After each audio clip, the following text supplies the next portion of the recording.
Basone banyabo nga mumanyi Litoman Uganda nkomyewo na tate mbaletedde omukolo omulala biri bye mwala byali biwero kati mbaletedde mwana muwala era nga bulijjo wensiba nkyogera enjo nzebera ne bamalayika bokka ntambulira mu bamalayika ndowooza nawe omulaba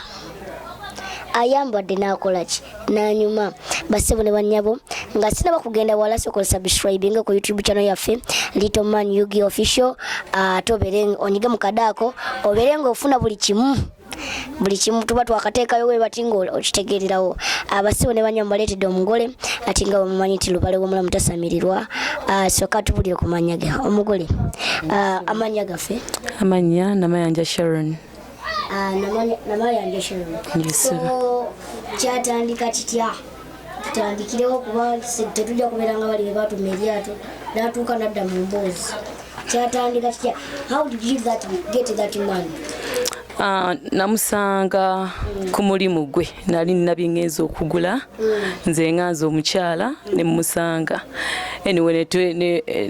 nansiima ye ng'omuntu kati we yansiima era nga wobimanyi osooka kugaana ne ŋŋaanako ogwasooka n'ogwokubiri era ne musanga ne ŋŋaanako kati ogwokusatu nekiggweeraawo togenda wala mugole komaawo otobabbirako waliwo yayinza okugamba nti nno kati omugole nti nno yeeteze muganda wange bamutegudde dda oba oyagala akanamba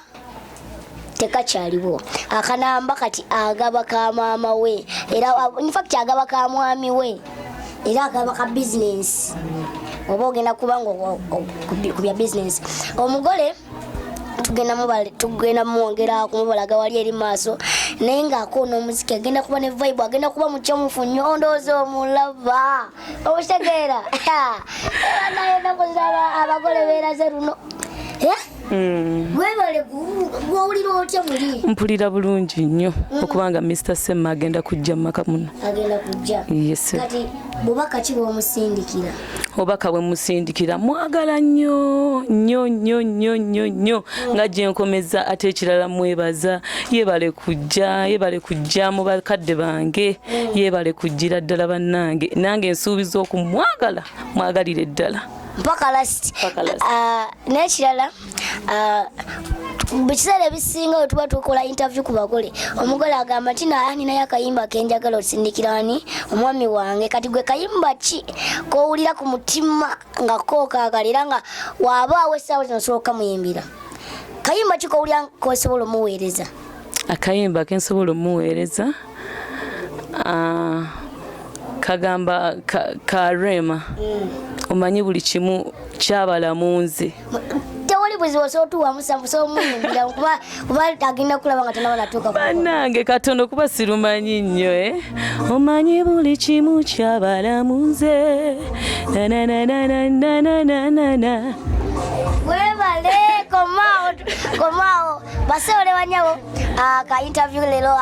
interview kaffe leero kakomyawo zisigadde nze Litoman Uganda tuyite ku mukolo gwo ogw'okwanjula mbaga birthday parties kuyingira nyuma buli mukolo gulimu Katonda tujja kuba nga tukolera ekisinga ate n'ekirala yeffe bakatumwa bakyasinze mu Uganda ate nga tukolera bbeeyi ntono n'ekirala tulina aboogezi ekibiina kyaffe kinene ate ne foundation yaffe nene ekyatambula bannaye mutuyambe subscribe on our YouTube channel commentinga like and follows you get kachitegeeza wogenda ku TikTok era amanya ge gamu Litoman Yugi comedy wogenda ku Facebook kyekimu wogenda ku YouTube ate nayo kisuka oba ogenze kulaba waaka tugenda baleetera mukolo ku mukolo sina kindi buli week tugenda kuba tubateera omukolo kubanga emikolo kati mwatwanukudde kati emikolo gijja naye tira simu bubi mwongereko sente kuba ffe tuli bakozi ba sente website sibyakuleka mwebale nnyo mwebalire ddala big up bw'otajja leero nnyinza okwekola ekintu oliwa my baby where you are komaawo akosobola okutugamba kuba abantu beetaaga wano amatu gaagala kuwulira. Kiki ekikukwata ku mwana mulenzi Richard? Kiki ekiddeno? Kiki buzibu ki? Naye dadi akafece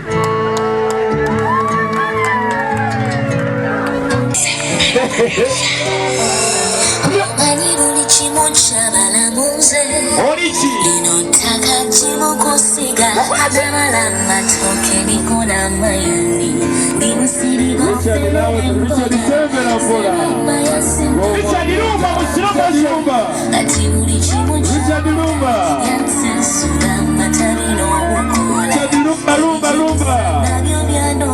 Richard huyo ngaluka